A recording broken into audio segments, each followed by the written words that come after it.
حضرت ابراہیم خلیل اللہ علیہ الصلاۃ والسلام کا شہرہ پھیل گیا، گرد و نواح کے علاقوں میں بڑے بڑے گروہ، بڑی بڑی جماعتیں آتی کھانا کھانے کے لیے، لنگر چلتا۔ ایک مرتبہ بہت زائد مہمان آ گئے، قحط سالی تھی، غلہ بھی موجود کوئی نہیں تھا۔ دونوں بیبیاں حضرت حاجرہ اور حضرت سارہ پریشان ہو کے کہنے لگی، اللہ کے نبی مہمان بھی آ گئے ہیں، مہمان آ گئے ہیں تو گھر میں کوئی چیز بھی نہیں ہے۔ نبی کی ذات سے ہمیں توکل سیکھنا چاہیے۔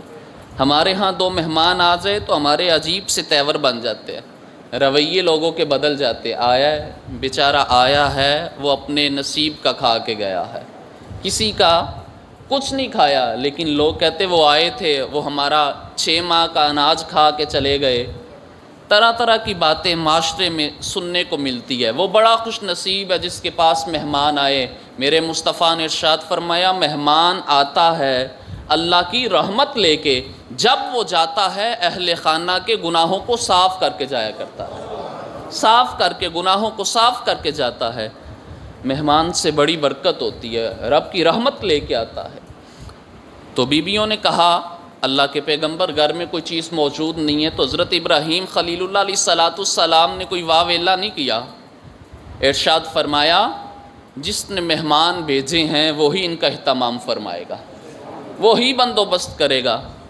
آپ نے اپنے 4-5 خادموں کو بلایا، فرمایا مصر میں میرا ایک دوست ہے، اس کے پاس غلہ موجود ہوگا، جب حالات ایسے بن جاتے ہیں وہ کچھ نہ کچھ غلہ سنبھال کے رکھ لیتا ہے، جاؤ میرا پیغام دینا اور وہاں سے کچھ غلہ لے کے واپس آ جانا۔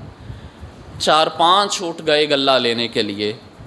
وہ مصر کے دوست کو جا کے پیغام دیا تو وہ کہنے لگے کہ حالات یہاں کے بھی خراب ہیں، جتنا غلہ تھا میں نے غریب عوام میں تقسیم کر دیا ہے، غربا میں بانٹ دیا ہے، اب میرے پاس کچھ نہیں ہے۔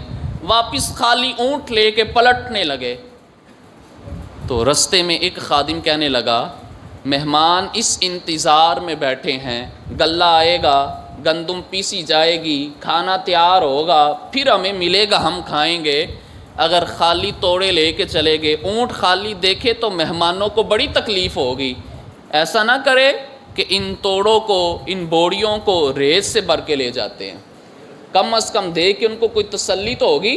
پھر حضرت ابراہیم کو ہم عرض کریں گے، ریکویسٹ کریں گے، وہ ایک طریقے سے مہمانوں کی حوصلہ افزائی کریں گے، دل جوئی کر دیں گے۔ کہا ٹھیک ہے۔ وہ توڑے ریت سے بھر کے اونٹوں پہ لاد کے لے آئے،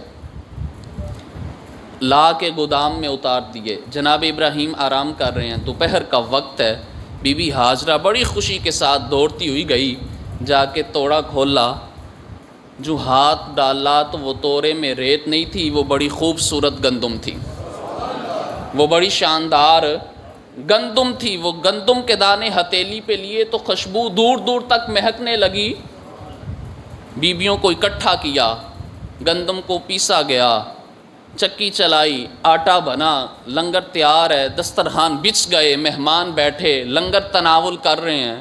جناب ابراہیم خلیل اللہ علیہ الصلاۃ والسلام اٹھے اپنی موج سے۔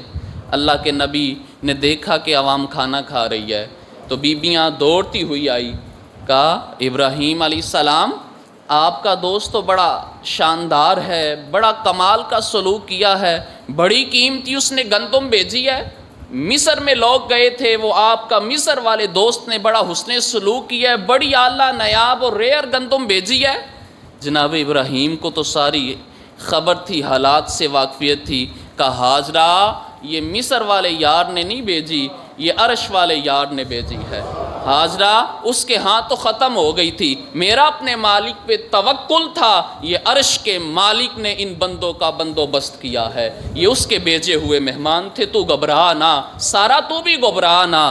آپ نے کھانا کھلایا، ضیافت کی، بڑی مہمان نوازی۔ کتب میں آتا ہے کہ جناب ابراہیم تذکرۃ الانبیاء اٹھا کے دیکھے، تفسیر نعیمی اٹھا کے دیکھے کہ جناب ابراہیم خلیل اللہ علیہ الصلاۃ والسلام اتنی دیر تک کھانا نہیں کھایا کرتے تھے جتنی دیر تک کسی مہمان کو تلاش نہیں کر کے لے آیا کرتے تھے، کھڑے ہو جایا کرتے تھے، آؤ بھائی میرے ساتھ بیٹھ کے کھانا کھاؤ۔ اور جو مل کے کھانا کھایا جاتا ہے اس میں برکت ہوتی ہے، اس میں برکت ہوتی ہے. اور حضور نے ارشاد فرمایا جو مل کے کھانا کھایا جائے اس کھانے کے متعلق انسان سے حساب بھی نہیں ہوگا.